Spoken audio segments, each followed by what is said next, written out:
Exclusive person of interest sa pagtama ng ligaw na bala sa isang binatilyo sa Quezon City. Patay na makipagbarilan umano sa mga pulis.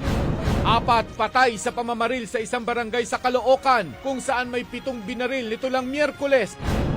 At si Carla Abellana waging Face of the Year 2016 sa Vietnam.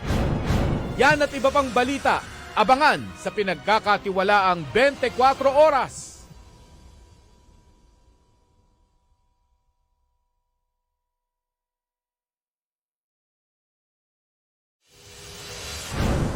Batang magkapatid, patay sa sunog sa Davao. Sa Paranaque, mahigit 60 bahay na tupok. Sa Cebu, nakahilera mga jeep, natabunan ng gumuhong lupa at riprap. At mga cute na batang ito, sino-sino kaya sa mga kandidata ng Miss Universe? Yan at iba pang balita, abangan sa pinagkakatiwalaang 24 oras.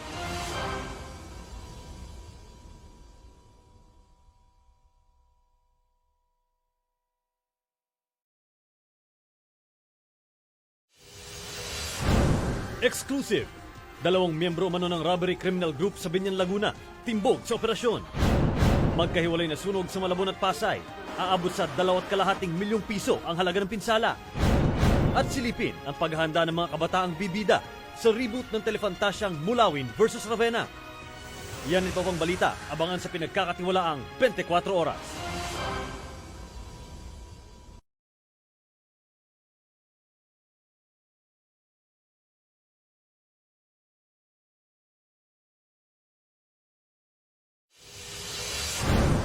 Labing 3 mag-aaral, patay nang madisgrasya ang sinasakyang tourist bus sa Rizal.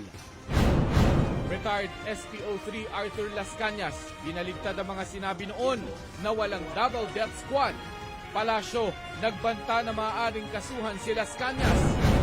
At pambansang Bay Alden Richards, kamusta na kaya ang lagay matapos ma-confine? Yan at iba pang balita, abangan sa pinagkakatiwalaang 24 oras.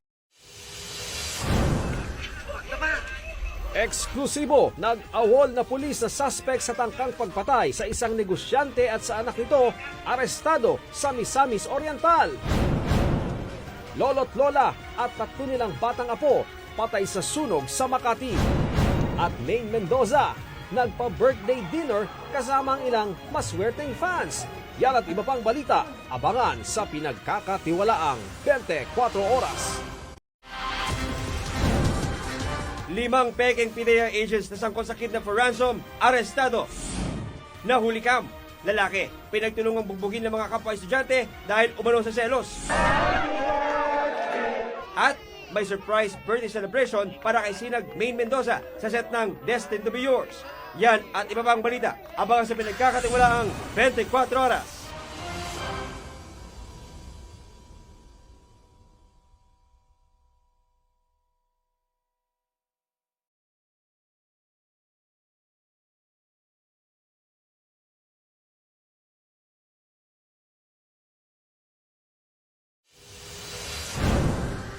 Exclusive, miyembro ng termite gang na umatake sa isang pawn shop patay matapos makipagbarilan sa mga pulis. Isa pang exclusive, bus na nawalan daw ng preno, bumangga sa isang tindahan, 3 sugatan. At sexy summer bodies, paano nga ba na-achieve ng ilang Kapuso stars? Yan ang iba pang balita, abangan sa pinagkakatiwalaang 24 oras.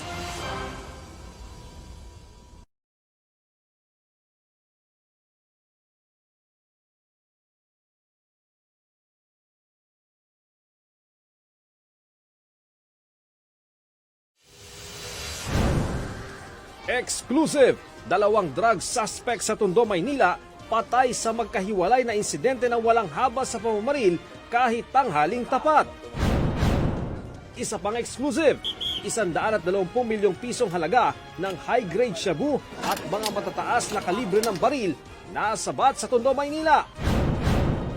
At ilang Kapuso hunks, mas pinainit ang paparating na tag-init sa kanilang summer photoshoot. Yan at iba pang balita, abangan sa pinagkakatiwalaang 24 oras.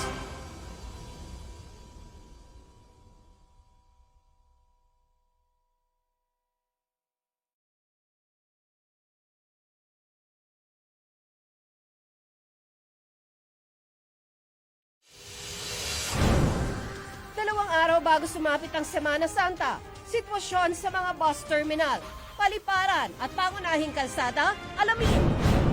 Dating beauty queen, patay sa pamamaril. Ang gulong love triangle, iniimbestigahan. At cast ng Encantadia, game na nakipagkulitan sa fans online. Yan at iba pang balita, abangan sa pinagkakatiwalaang 24 oras. Eksklusibong nahuli ka.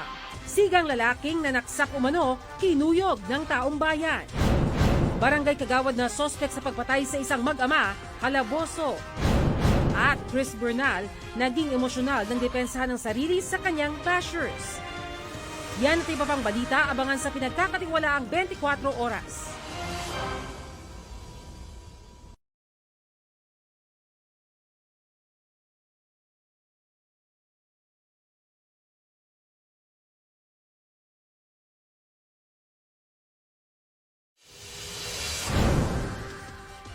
Exclusive! Nakainom na rider at angkas niya, sugatan ng sumalpok sa papalikong AUV. Isa pang exclusive, dalawang lalaki ng hold up umano ng isang taxi driver, kinuyog na, dinukutan pa. At ang Battle of the Hunks sa kilig seryeng Meant to Be, totohanan na ba kahit off-cam? Yan at iba pang balita, abangan sa pinagkakatiwalaang 24 oras.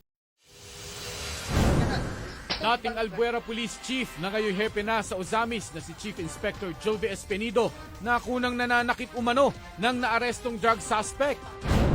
Sinapchap na katawan ng tao nakita sa port area sa Maynila. At ang transformation ni Chris Bernal para sa kanyang pagganap sa afternoon series na Impostora. Yan at iba pang balita, abangan sa pinagkakatiwalaang 24 oras.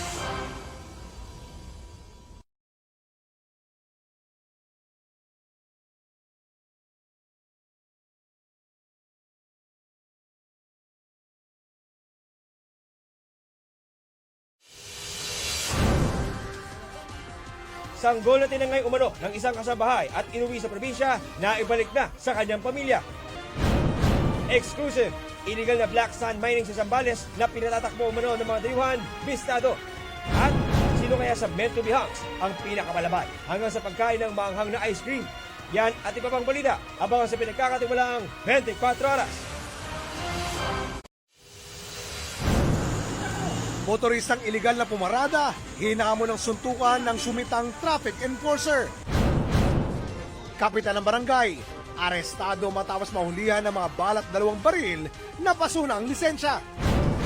At Kiko Estrada, nakabanding over archery ang ilang fans. Yan at ibang balita, abangan sa pinagkakatiwalaang 24 oras.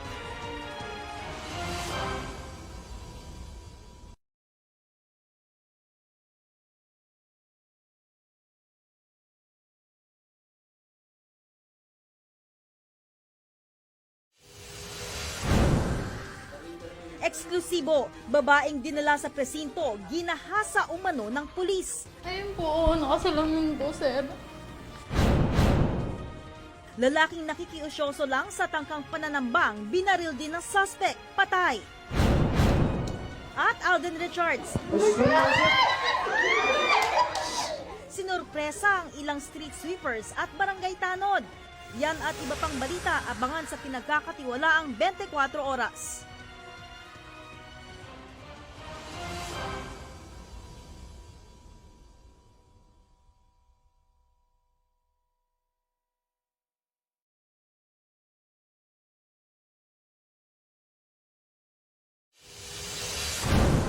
Impeachment complaint laban kay Chief Justice Maria Lourdes Sereno. Nakitaan ng sufficient grounds ng House Justice Committee. Kampo ni Sereno, dismayado. Mag-live-in partner patay matapos magbabarlin sa loob mismo ng kanilang bahay. Ang krimen, posible umano may kinalaman sa iligal na droga. At Asia Songbird Regine Velasquez, may patikim sa kanyang concert. Yan at iba pang balita, abangan sa pinagkakatiwalaang 24 oras.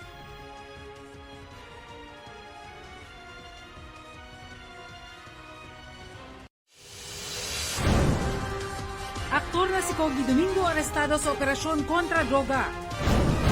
Bagahe ng isang balikbayan na laslasan, mga lamang panregalo sa Pasko na wala. At ang libro ni Maine Mendoza, sold out agad. Yan at iba pang balita, abangan sa pinagkakatiwalaang 24 oras.